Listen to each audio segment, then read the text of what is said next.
welcome to another episode of Chad and Friends Beer Reviews. We got a double team of beer connoisseurs today. Got Kevin Burns from thefoaminghead.com. Thanks for having me.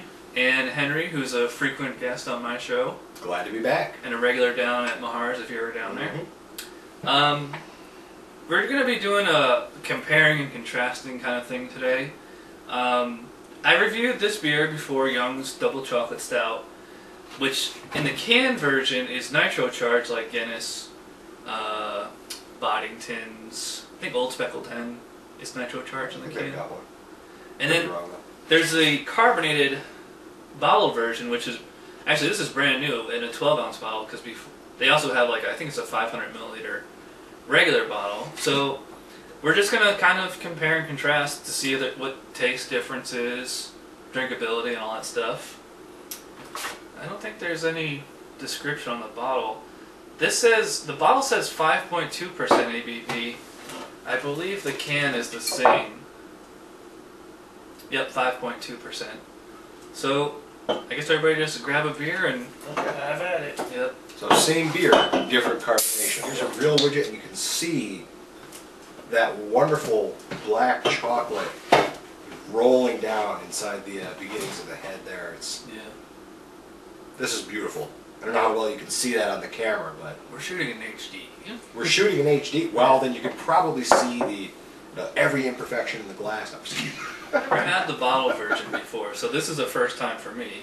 And you said the can is a first time for you? Yeah, I've never had the can of this particular beer. Now, Kevin, have you had both? I've had the canned and the bottled version. Okay. But not at the same time. So I'm definitely eager to see how it measures up against each other. I gotta say, the can version looks more appealing. The bubbles are so much smaller, so much less sudsy, and much more like a cream floating on the top. Yeah. It just looks appetizing, it looks smooth, and it actually looks less carbonated than what's in the bottle version here. You can see more larger bubbles rising up from the nucleation at the bottom of the glass. Well, let's talk about aroma. The bottle version, it's nice. You can smell the chocolate. It smells a little dry. Bittersweet. Yeah, that's what I was gonna. Yeah, like bittersweet. Yeah, chalky almost. Get the chalky. The canned version doesn't seem to have much aroma at all. Do you get? What do you get? Well, kind of it's smells a little, like Guinness. I mean, I have a little bit more room here in the bottle version to kind of let that aroma. Yeah. You know, in my videos, I do the wine glass, so I have that. Up here, I'm kind of. But yeah, I guess as far as the pour aside, there's a little bit. The aroma's a little stronger, a little bit more bold in the bottle version. I guess. But similar aromas. This is a little bit more bold, a little bit. Sticks out a little more, but very similar. I don't get much of a difference. Bittersweet chocolate, roasted malts. Now this is brewed with both chocolate malts and actual chocolate. Yeah, and chocolate. Yeah, that's where the double comes from. I'm getting a slightly flatter aroma from the canned version, and it's less bitter. Although, I'm finding that, taking a slow draw on the aroma is giving me a little bit more. It's like, the head is like pure cream. And giving me a beer mustache. Yeah. And it's like a little watery, kind of like Guinness, but then it finishes with like a rather subtle chocolate flavor. You know what's nice about it is, I hate, everybody hates using this term because of Bud Light, but it's drinkable. I had that Southern Tier. Chocolate, and while it's a phenomenally well-made beer, it comes in a 22-ounce bomber, and you really are at like a 6-ounce maximum, I think, with that. It's so rich. This is enjoyable as far as being able to have 1, 2, or even 3 of these. I'm really enjoying this beer, and the fact that if I wanted to, I can drink a 4-pack of it, or multiple beers at once. Yeah. Yeah, definitely got it. And the chocolate is, it's not like as prominent as it is like in the Southern Tier or Rogue chocolate. It's more subtle, so it's like a beer that happens to have chocolate flavor. So this makes it, very like pairable. You know, like you could drink this with food or on its own, or as a dessert. This is going to be a creamy, more drinkable, even though they're the same alcohol, more drinkable. Sit down, have a couple of them, maybe experiment with it, throw that framboise in there. This is going to be a solid pair with steak, meat, something, maybe fig vincoto as a dressing, or a dessert beer, stand by itself. I think yeah, you're right. You know, like the bottle is more bitter and this is more milk chocolate. I think I actually prefer the bottle because the chocolate flavor seems more prominent here, but the drinkability is the same. Like, I also like the mouthfeel in this. Is like it's actually a little bit more crisp. Feels like a real beer.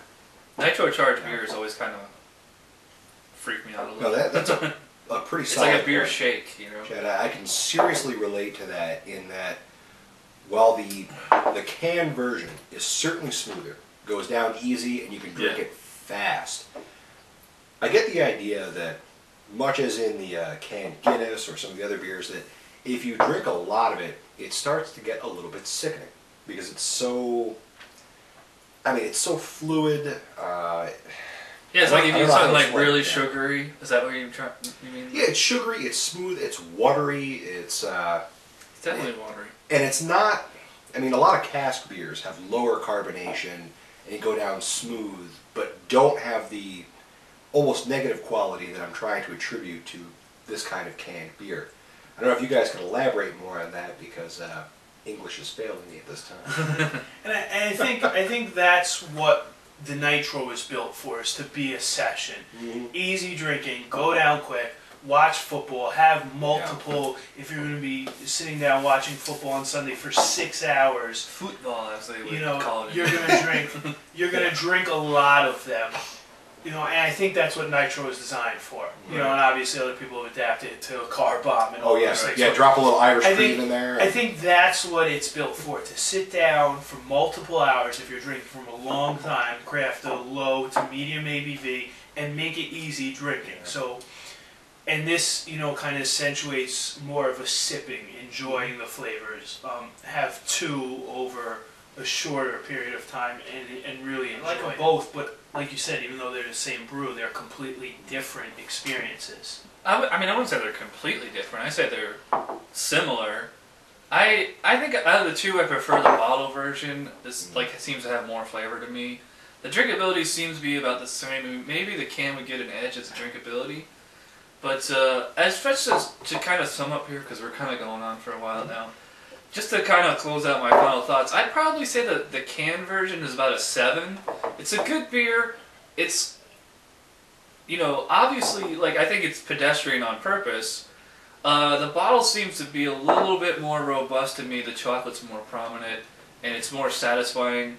So I'd give the bottle like an 8, but, you know, I've had better chocolate stouts and just better beers in general. And I like it, but it's not the best of the best. So, Chad, I'm right there with you. In fact, I'm going to give the same review as you. Right. And the can, it's good, it's smooth, it's delicious, it's reliable. It's a 7. You know, I'm not going to put it down, but I'm not going to play it up too much either. The bottle, on the other hand, is more of a real beer to me. It's got more to it. There's more complexity. It's less fatiguing, and while it's the same beer, the change in carbonation for it is going to bump it up to an 8 for me. And you sounded like you were... They're both similar. If you put a gun to my head and you said pick one, I would go with the bottle. Of course, if you put a gun to the head of my choice for 2 beers, I don't think you could lose. I think that's a pretty good... yes, I agree with you guys. I think that the bottle is a little bit better.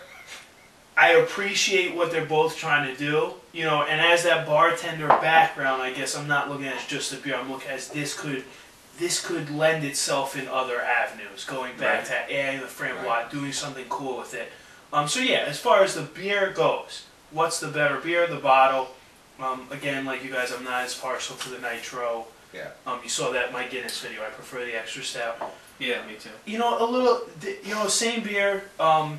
Interesting things, I think they're both in the same range because this isn't trying to be that standalone, drink your last beer on your deathbed It's trying. It does what it's set out to do. It's not meant to be Southern Tier chocolate. It does what it's set out to do. So I think B plus, 85, 88. So on a 10-point scale, both 8s? 8, 8.5, whatever. Okay. Everybody has their own. We're kind of splitting hairs here. But everybody has their own different rain styles, personal preference, but I do enjoy them both. Yeah. I do enjoy them both. Well, I guess that about does it, and I think we went on for a good 15 minutes now, so we had to cut a little bit. Or at least. But thanks to Kevin and Henry for coming Thanks for over. having us. I wish Jay could have been here, but he's got to work. He's so busy lately. So that does it for this episode, and hopefully it won't be the last. Yeah, so cheers. Cheers. Don't forget to have an amount of it, folks.